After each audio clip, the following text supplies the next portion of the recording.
बोला भारत माता की जय, भारत माता की जय, वंदे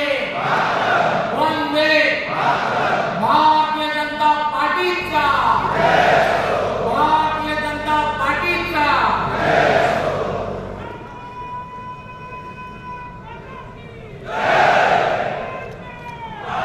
आजचा हा दिवस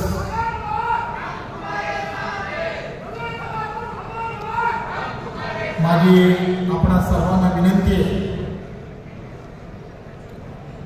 कधीच रविदादा नाही आगे बढो आणि कधीच रवी चव्हाण आगे बढू नये, फक्त भाजपाच आगे बढो असंच म्हटलं पाहिजे. आजच्या खरं तर व्यासपीठावरील सर्व मान्यवर मी सर्वांची नावं घेतली तर बराच वेळ लागेल आणि मला फक्त 10 मिनिटं बोलायचं आहे. सन्माननीय व्यासपीठ आणि माझ्या समोर उपस्थित असणारे सर्व भारतीय जनता पार्टीचे कार्यकर्ते, पदाधिकारी आणि मोठ्या संख्येने उपस्थित असणारे पत्रकार बंधू, खरं तर या व्यासपीठावरील असणारे सर्व नेते मंडळी, मग त्यामध्ये असणारे नितीनजी असतील, देवेंद्रजी असतील, विनोदजी असतील, मी प्रत्येकाबद्दल माझ्या जीवनामध्ये घडलेले अनेक विषय जर मी सांगत राहिलो, रावसाहेबांच्या भाषेमध्ये गोष्ट सांगत राहिलो, तर तुम्हाला मी खरं सांगतो की मला आज या पदावरती किंवा माझी आज या पदावरती निवड जेव्हा झाली आहे, खरं तर भारतीय जनता पार्टी, माझ्या पार्टीने माझ्यावरती उपकार केले असं माझं स्वतःचं मत आहे. मी हे सांगतोय का सांगतोय, हे माझ्याबरोबर काम करणाऱ्या त्या वेळेच्या असंख्य कार्यकर्त्यांना याची जाण आहे. माझी ओळख ही भारतीय जनता पार्टी आहे. मी काय होतो आणि त्यावेळेचा काळ आणि आज एवढ्या मोठ्या पार्टीच्या प्रमुख पदावरती माझ्यासारख्या एका छोट्याशा 2002 साली पार्टीच्या कामाला सुरुवात केली आणि 2002 पासून काम करत करत एक सामान्य कुटुंबातील असणारा हा कार्यकर्ता आज भारतीय जनता पार्टी महाराष्ट्र प्रदेशाचा अध्यक्ष होतो, हे दुसऱ्या कोणत्याच पार्टीत होणार नाही. त्यामुळे माझ्यावरती हे उपकार आहे. त्यामुळे अनेक जण बोलताना असं म्हणतात की वेडा आहे, काही करतो. हो, मी वेडा आहे, कारण या पार्टीने मला मोठं केलं आहे आणि या पार्टीच्या सन्मानासाठी जे वाटेल ते करण्याची हिंमत ही माझ्याकडे आहे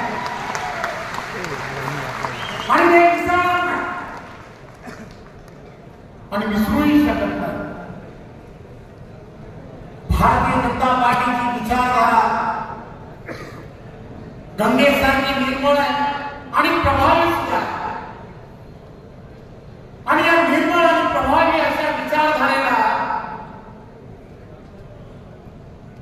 महाराष्ट्राच्या कानाकोपऱ्यापर्यंत पोहोचवणं ही तुमची आमची सर्वांची जबाबदारी आहे. आणि या विचारधारेला जेव्हापर्यंत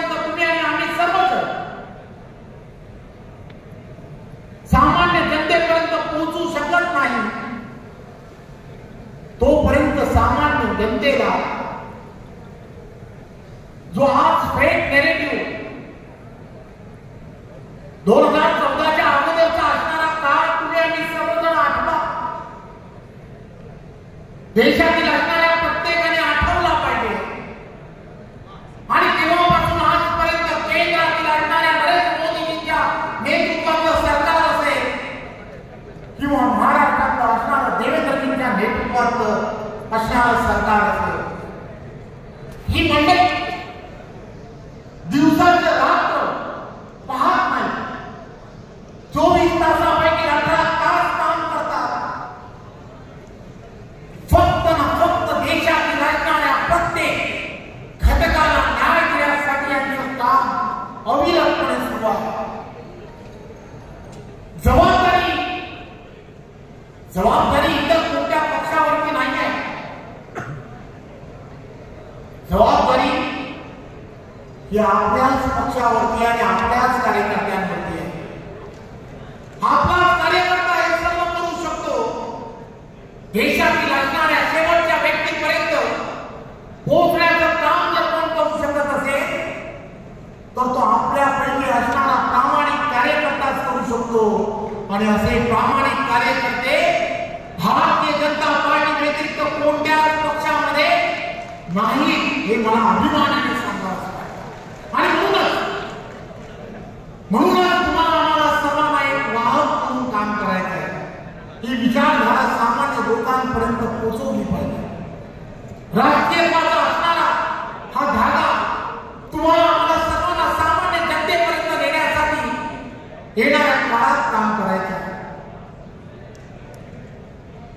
मी या पक्षाचा प्रदेशाध्यक्ष म्हणून मला जी जबाबदारी दिली आहे, या जबाबदारीचं माझ्याकडे ध्यान आहे.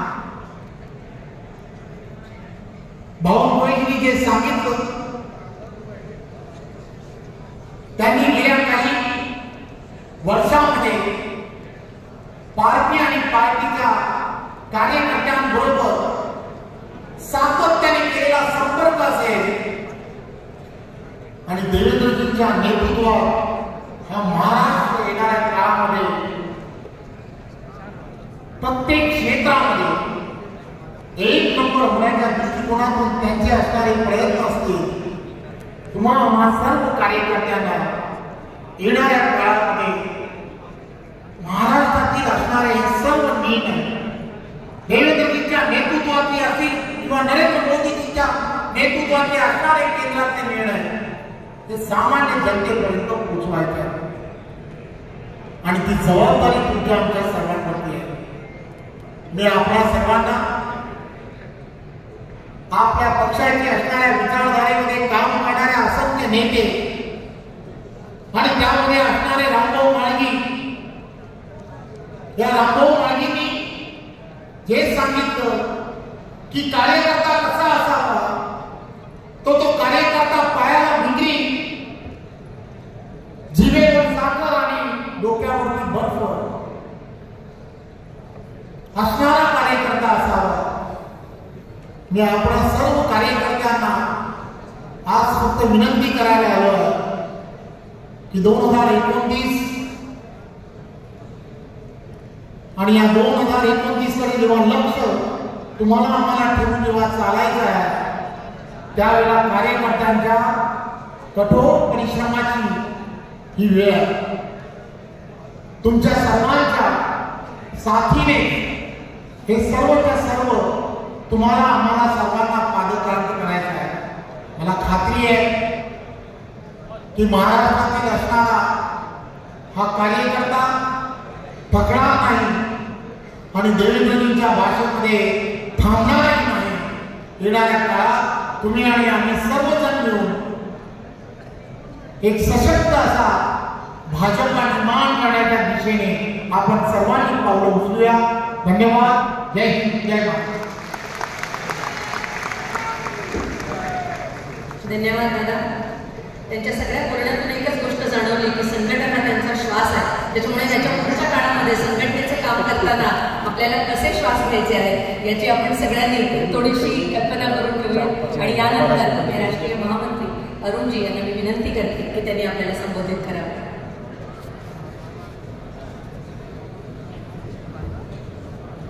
भारतीय जनता पार्टी के पूर्व राष्ट्रीय अध्यक्ष, केंद्रीय मंत्री, हम सबके नेता आदरणीय नितिन गडकरी जी, केंद्रीय मंत्री और चुनाव के प्रभारी आदरणीय